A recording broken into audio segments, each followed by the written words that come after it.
All right, here we go. Part E, subtopic 4E, resurrection.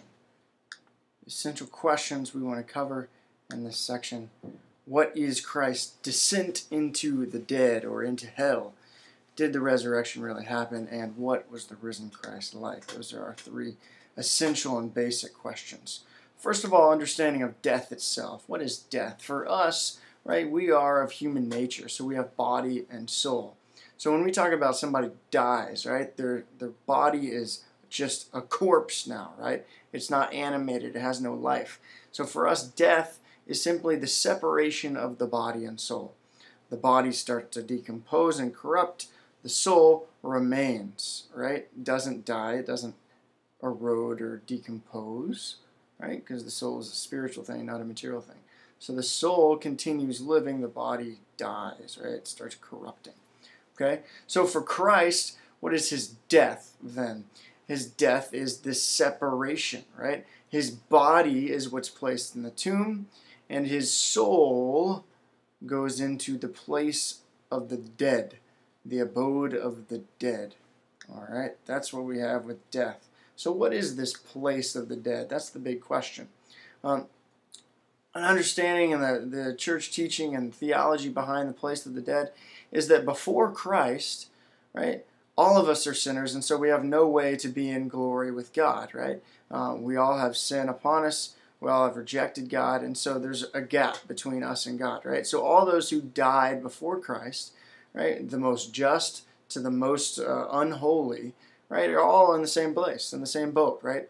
In a gray town, in a dark place, right? Even the most righteous can't save themselves. Remember, we got that from St. Anselm's theory and from all those things. So Jesus goes to this place, right? That state of all those who had died before Christ came, right? And that's called variously hell, Sheol, Hades. Those are all different terms. The place of the abode of the dead, all very different terms.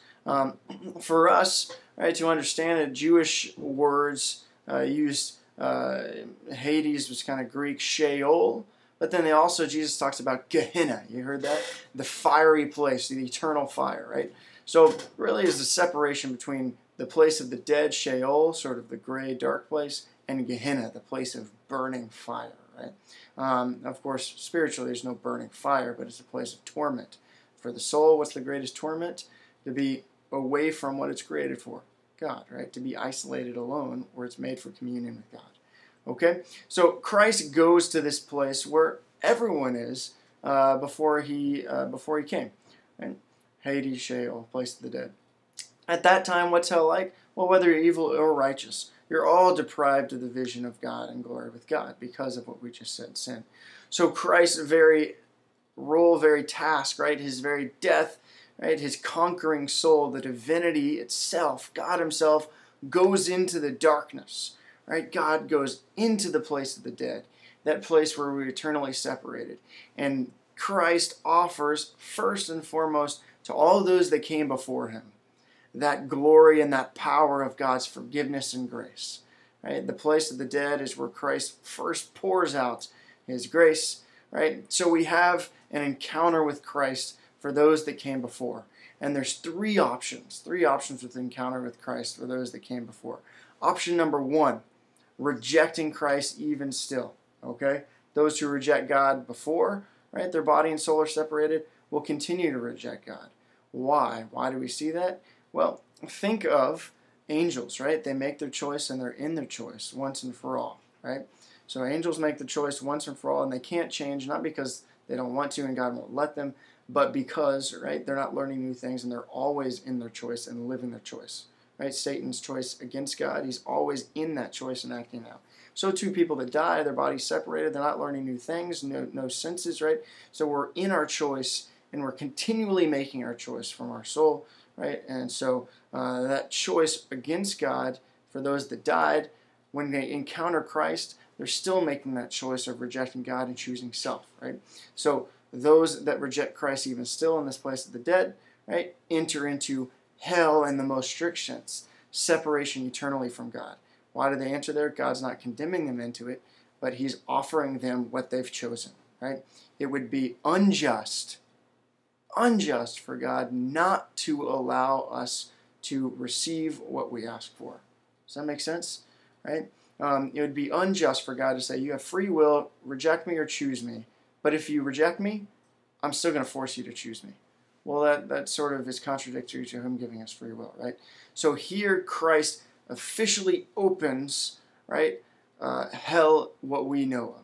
Right? That place we can reject God forever, eternally, even his offering of redemption. Right? The other options, heaven, those that accept Christ and are open to him and want that grace poured out upon him, and they enter into God's glory with him. But then Catholic theology, there's the third. The third are those who are open to Christ and open to salvation and turn towards him, but there is still need for further purification. If God is pure light and pure glory, and heaven is pure union with him, for those that are not yet purely open to receive the light, right, there needs to be a purgation. There needs to be a purging of darkness or wounds so that we can be completely open to receive that light. That's the church's teaching and understanding of purgatory in the shortest of ways. We'll see it in the next chapter as well, so I won't go into too much detail. Another way to understand it is to think about if you're walking down the hallway, I punch you in the face as you walk down the hallway today. Tomorrow, I punch you in the face. The next day, I punch you in the face. Right? Finally, I say, oh, I'm sorry. I'm truly sorry for having done that. You say, I forgive you. Right? Forgiveness is given, and I have contrition. Awesome. But still, the next day, as you're walking down the hallway, right, and I'm walking by, you may flinch a little bit, right? There's still a little bit of stuff I need to do, right, to make up and bring that relationship back to what it was, right? It's not just like this, right? You're ready for me to walk down the hallway by you, right? But it takes time for that relationship to build back up so that you can walk down the hallway without fearing that I'm going to revert into my punching in the face, right? A similar idea, that it takes time for the relationship to heal, even though contrition and forgiveness are both there, right? That's the understanding of purgatory, okay? So our sins, right, they take time for us to mend the relationship, even though there's contrition and forgiveness. We'll talk about that a little later as well. So what happens to souls who die now that redemption has occurred? We have those three choices, right? Judged immediately by Christ on our death, and now we go to hell, right? That is our choice against Christ and his redemption. We go to heaven or purgatory on our way to heaven. Once you're in purgatory, that is, you're open to God and you're receiving, right? But you still have time to mend the relationship. You're not turning back and rejecting, right? You're in your choice at death. Once the soul separates from the body, no senses for God or against God. If you're for God, then it splits, right? Purgatory, more time for relationship healing, or straight to heaven and union with God, right? So that's purgatory, the place for those who die in grace and friendship with God but are not perfectly purified.